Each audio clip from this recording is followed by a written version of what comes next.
Rajasthani sex की कहानी एक मारवाड़ी औरत की है। मैं उसकी टपरी में चाय पीने जाता था। मुझे वो मारवाड़ी पोशाक में बहुत सेक्सी लगती थी। मैं उसे खोदना चाहता था। मित्रों, आज मैं आपको कुछ महीने पहले की बात सुनाने जा रहा हूँ। तब मैंने एक चाय वाली राजस्थानी औरत को उसकी चाय की टपरिया छोटी दुकान के पीछे बने उसके कमरे में जाकर खोदा था। मेरा नाम अनुज है और मैं मुंबई से पुणे अपने काम से आया था। मुंबई में मैं एक कंपनी में काम करता हूँ और इधर पुणे में कंपनी की तरफ से कुछ समय के लिए आया था। मैंने पुणे में एक कमरा किराए पर लिया था और रोज सुबह जल्दी घर से निकल जाता था। शाम को मुझे वापस आते आते 7 बज जाते थे। अकेले होने के कारण मेरा नाश्ता और खाना सब बाहर ही होता था। यह एक सच्ची राजस्थानी सेक्स की कहानी है। मेरे घर से थोड़ी ही दूर एक चाय की टपरिया थी जहां मैं रोज सुबह चाय नाश्ता किया करता था। कभी कभी शाम का नाश्ता भी वहीं पर कर लेता था। वो छोटा सा होटल एक राजस्थानी का था। उधर वो राजस्थानी और उसकी बीवी दोनों काम करते थे। उस टपरिया के पीछे ही बने एक छोटे से कमरे में वो दोनों रहते थे। उस औरत की उम्र लगभग 30-32 साल के बीच की रही होगी। वो दिखने में काफी अच्छी थी और उसका गोरा बदन था। वो हमेशा घाघरा और चोली पहनी होती थी और उसके ऊपर एक दुपट्टा होता था।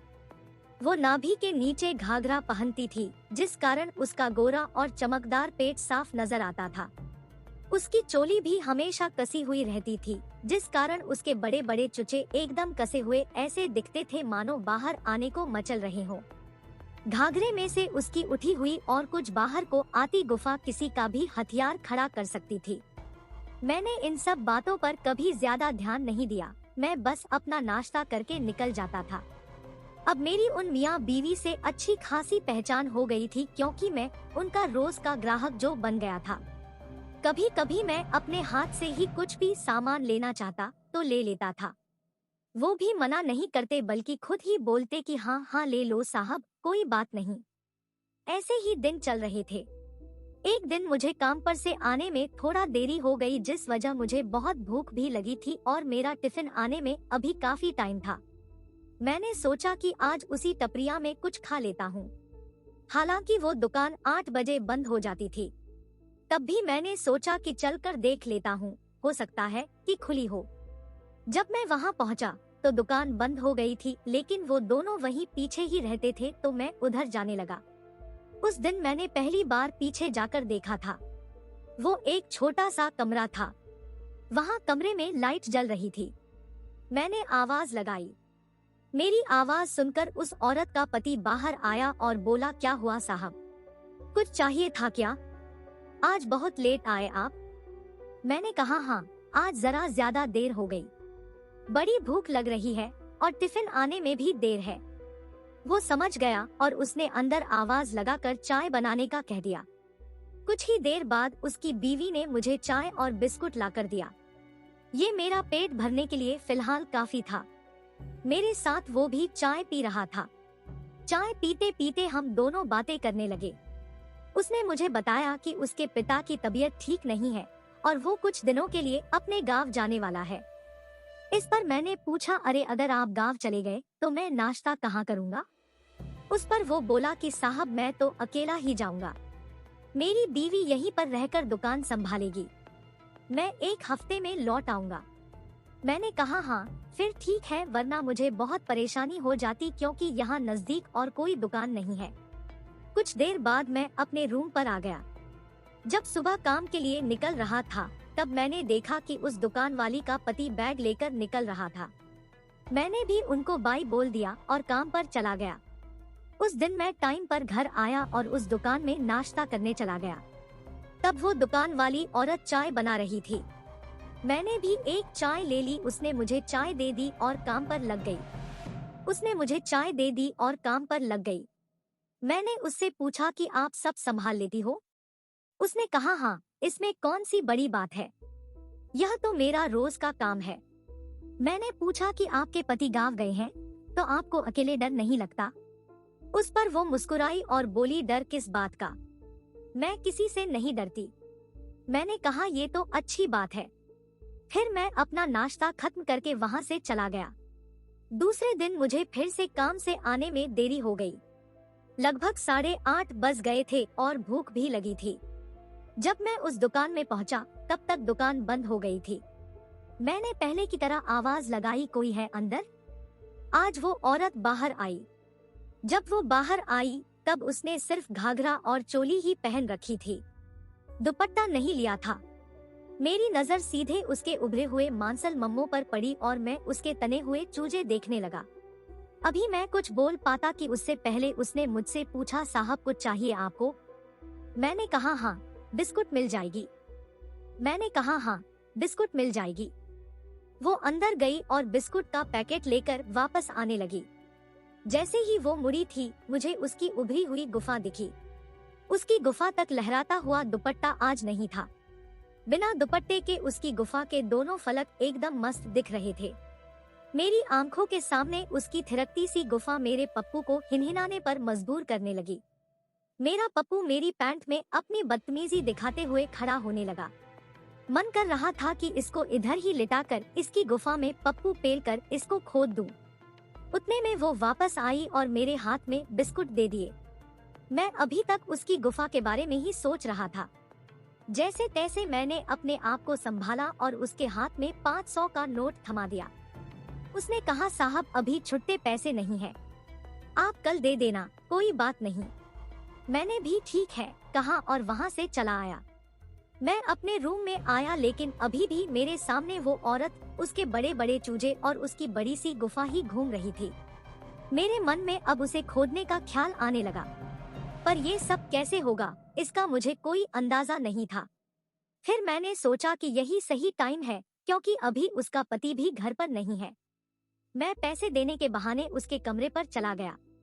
मैंने वहां जाकर उसे आवाज दी। मैंने आवाज काफी धीरे से लगाई ताकि कोई और सुन ना ले, पर मेरी आवाज इतनी धीमी थी कि शायद उस औरत को भी सुनाई नहीं दिया। मैंने सोचा कि अंदर जाकर देखता हूँ, शायद किसी काम में लगी हो। जैसे ही मैं अंदर गया तो दरवाजा बंद था। मैंने कड़ी बजाई तो वो औरत बाहर आ गई। मैं तो उसे देखता ही रह गया। एक तो वो गोरी, ऊपर से उसने बाल भी खुले रखे थे और सिर्फ घाघरा और चोली पहनी थी जिसमें से उसका गोरा चिट्टा पेट नाभि तक साफ दिख रहा था और रस से भरे हुए उसके बड़े बड़े चूजे मेरे सामने तने हुए थे। मैं तो वहीं खो सा गया। वो मुझे देखकर बोली, अरे साहब आप इतनी देर बाद फिर से? मैंने कहा कि आपके पैसे देने आया हूँ। इस पर वो बोली, अरे साहब कल दे देते ना तो भी चल जाता। मगर मैंने उसे पैसे दे दिए। मेरा ध्यान अभी भी उसके बड़े बड़े मम्मों पर ही था और ये उसने भी देख लिया था। उसने दोबारा मुझसे पूछा, कुछ और चाहिए साहब? मैं मन में सोच रहा था कि अब इससे कैसे कहूँ कि मैं तुम्हारे इन रस से भरे मम्मों को चूसना चाहता हूँ और तुम्हारी सुरंग भरी गुफा में अपना पप्पू डालना चाहता हूँ, पर कह नहीं सका। मैंने उससे कहा, थोड़ा पानी मिलेगा? उसने मुझे अंदर आने को कहा और मैं अंदर चला गया। उसका कमरा ज्यादा बड़ा नहीं था। एक साइड में एक बाथरूम था, एक साइड में किचन और एक साइड में एक खटिया बिछी थी जिस पर गद्दा पड़ा था। उस खटिया को देखकर मैं ये सोच रहा था कि कैसे इसका पति इस खटिया पर इसे फैलता होगा। उसने मुझे उस खटिया पर बैठने को कहा तो मैं बैठ गया। मेरी नजर बार बार उसके मम्मों और गुफा पर ही जा रही थी। ये बात उसको भी समझ आ गई थी। इधर मेरे पैंट में मेरा पप्पू खड़ा हो गया था जिसे मैं दबाने की नाकाम कोशिश कर रहा था। ये करते हुए उसने मुझे देख लिया और मुझसे पूछा, क्या हुआ साहब? मैंने कहा, कुछ भी तो नहीं, बस यूं ही प्यास लगी है। वो हंसने लगी और बोली, ठीक है साहब। उसने मुझे पानी का ग्लास लाकर दिया। मैंने पानी पीकर ग्लास रख दिया। उसने मुझसे फिर से पूछा, और कुछ लेंगे साहब? मैंने भी हिम्मत करके पूछा, और क्या दे सकती हो? उसने कहा, मेरा मतलब है चाय कॉफी वगैरह कुछ लेंगे? मैंने भी मजाक में बोल दिया कि रात में मैं सिर्फ दूध पीता हूँ। वो मेरा मतलब समझ गई पर अनजान बनती हुई बोली, साहब अभी तो दूध नहीं है। मैंने हिम्मत करके उसे छेड़ते हुए कहा, दूध कैसे नहीं है जब दूध की फैक्ट्री यहीं पर है। वो मेरा मतलब तत्काल समझ गई पर तब भी वो अनजान बन रही थी। शायद वो अब गर्म हो रही थी। मैंने भी सोच लिया कि अभी नहीं तो कभी नहीं, यही सही मौका है। तो मैंने उसके मम्मो की तरफ इशारा करते हुए कहा कि सारा दूध परी को पिला दिया क्या? वो शर्मा गई और बोली नहीं साहब, अभी तो वो गाँव गए हैं, अभी तो इस फैक्ट्री में दूध बाकी है। उसके यह कहते ही मैंने सीधा उसे अपनी ओर खींचा और सीधे उसके मम्मो को दबाने लगा। वो कहने लगी, अरे साहब जरा धीरे से मसलो, आज ये आपके ही हैं। उसके मुंह से ये बात सुनकर मैंने उसके होठों को चूमना शुरू कर दिया और वो भी मेरा साथ देने लगी। चूमते चूमते मैंने अपना एक हाथ उसकी चोली के अंदर डाल दिया और उसके कोमल और रसीले मम्मो को मसलने व दबाने लगा। कसम से दोस्तों, क्या मखमली चुजे थे। मेरा तो पप्पू एकदम कड़क हो गया था। मैंने उसे सीधा खटिया पर लिटाया और उसके ऊपर चढ़कर उसे चूमना चालू कर दिया। पहले मैंने उसके नर्म नर्म होठों को चूमा तो ऐसा लगा कि मैं कोई रसगुल्ला चबा रहा हूँ। 2 मिनट तक उसके होंठ ही चूसता रहा। वो भी मेरे मुंह में अपनी जुबान डालकर मजे से चूस रही थी। एक अलग ही मजा आ रहा था। धीरे धीरे मैंने उसकी गोरी और पतली गर्दन पर चूमना शुरू किया और धीरे धीरे नीचे आकर उसके मम्मो को चोली के ऊपर से ही चूमने लगा था। मेरे ये सब करने में वो इतनी गर्म हो गई कि उसने खुद से ही अपनी चोली उतार दी। चोली के अंदर कुछ नहीं पहनने की वजह से उसके वो खूबसूरत और गोरे गोरे चूजे मेरे सामने नंगे हो गए। मैं तो सच में ऐसे पागल हो गया था मानो कोई खाना हाथ लग गया हो। अभी के लिए इतना ही दोस्तों। वैसे भी कहानी बहुत लंबी हो गई है। बाकी की कहानी को मैं अगले भाग में बताऊंगा कि कैसे मैंने उसकी गुफा का रस पिया और कैसे उसकी कुंवारी सुरंग में अपना 6 इंच का पप्पू फेला। आपको यह राजस्थान की कहानी कैसी लगी जरूर लिखना। आगे की कहानी सुनने के लिए चैनल को सब्सक्राइब कर दो।